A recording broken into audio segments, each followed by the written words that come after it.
Hi guys, Samantha from Jessima Tutorials here. Today I'm going to show you how to create easy faux labradorite. So what you're going to need are two, I guess these are illusion powders. One is green and one is blue. Hopefully you can see that. And I do sell these on my Etsy store, but any colour shift - illusion powders that you may have will work for this. So it doesn't have to be specifically these ones. Okay, and then all I'm going to do is I'm going to start with the blue. I'm going to kind of dab that around. And I'm going to form patches. I don't want to, I'm going to be random with how I'm spreading it, but I also don't want to be completely random. I want it to look almost like a cow print, if that makes sense. And then I will wrap, well not wrap, but I'll spread the green around that. Just because that's kind of how it looks with the actual stone. Okay, then when I've done that, I'm going to grab the green and I'm going to put that down in between. And then when it comes to the edges, I'm going to blend that as best I can so that it doesn't look like it's green directly next to blue. I want it to blend together. So if you need to add in some more blue powder to get it to blend nicely, that's something you can do. Okay, like so. And then just do that for the rest of the piece of clay. Okay, there we go. Then you want to take a piece of paper and you just want to give this a good burnish. This is to press the powders into the clay, and it's also to remove any brush scratches that might have occurred while you were applying the powder. So just give it a good rub down, like so. And that will smooth everything out and make it look nice and tidy. Then just lift that up off the clay, off the tile, and there you can see how that looks. Okay, then I want to bring over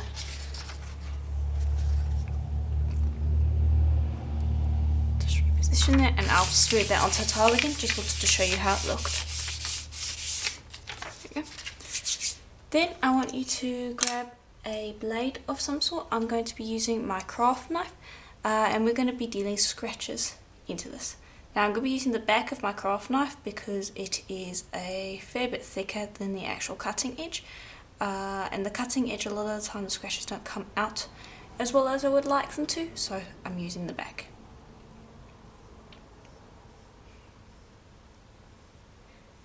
And I'm just doing scratches like so. And it's kind of important to put most of them in the same direction. You can have one or two going in a different direction, but try to not make that too common of a occurrence. Okay, and you can see that these are quite thick.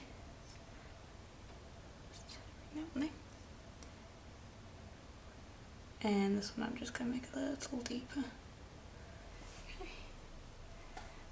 And then once I'm done with that, then I'll bring over the cutting edge again and I'll go back over these with much smaller, thinner lines. And this just adds some diversity to the effect that we're making. Okay, then when we're done with that, I'll just lift that up. Now what I'm going to do is I'm going to give this a gentle pull to open up those cracks a bit more.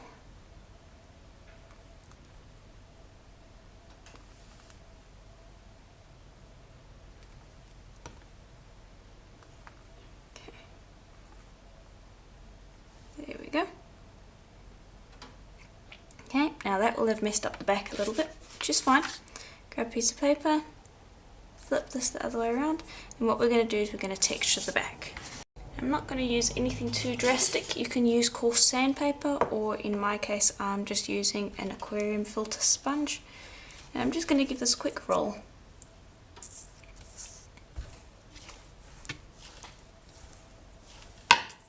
And this will just give me a light texture along the back. I don't want anything too harsh. Okay. If I turn that back around, you can see the scratches are still nice and clear. And I'll put that down.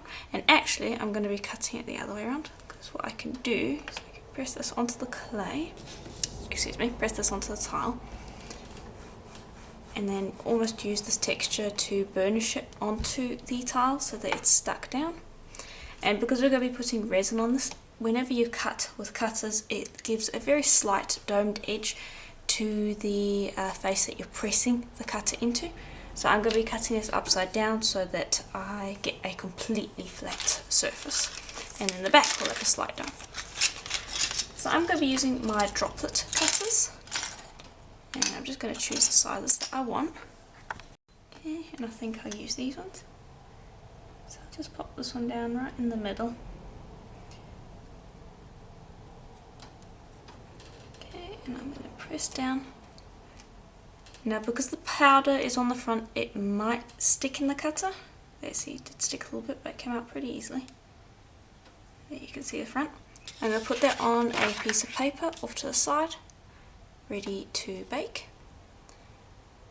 Okay, then I'm going to cut out one on each side here, and that's probably going to stick as well a little bit, not too much.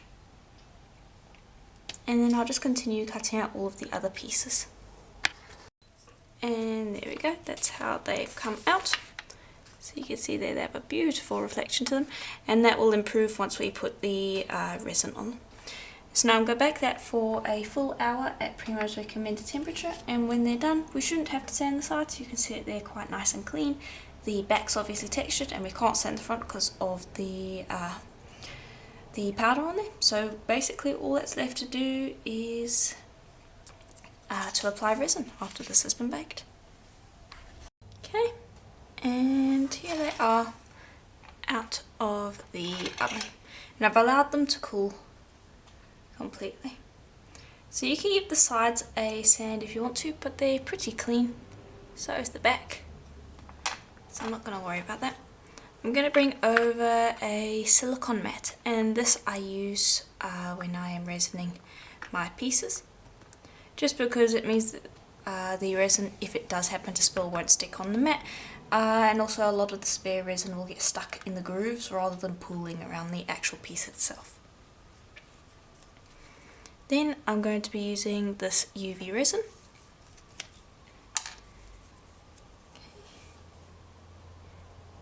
All I'm going to do is I'm just going to apply a bit of that. Don't apply too much. And you can see how immediately that really makes the colours pop. And I'm just going to use 2 piercing pins to apply the resin to my piece. And I will repeat this process with each of them. And then when they are done, I'll put them in the UV light for 15 minutes to make sure that that resin is completely cured and rock hard. And then we can drill them and string them. Okay, and here they are out of the UV light. So now we are going to drill holes in them. I've done that with all except this one. Basically what you'll do is you'll take your drill, position it on the side and start drilling. And it really is not too difficult. You have to apply a little bit of pressure, but it should drill straight through without too much trouble. And I forgot to mention earlier that the black sheet that I rolled out was on my thickest setting. This is at least half a centimetre thick, so that it allows me to comfortably drill a hole through. So just make sure that it's a comfortable thickness for you to be able to drill a hole through it. Okay, then we are going to string it. Okay, then I've got a cord over here, and I've done the one end already. When we are finish stringing this, I'll show you how to finish off the other end. And then I've also just got some little black onyx beads as well. I think these are 4mm rounds, if I'm not mistaken. So I'll just string on one onyx, then the smallest, one of the smallest of our polymer clay pieces. Then I'll put on another onyx,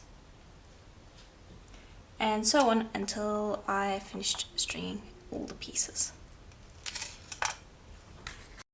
Okay, so after stringing it all together, I swapped the 4mm rounds for 6mm rounds, just because it wasn't sitting as well as I would have liked it to.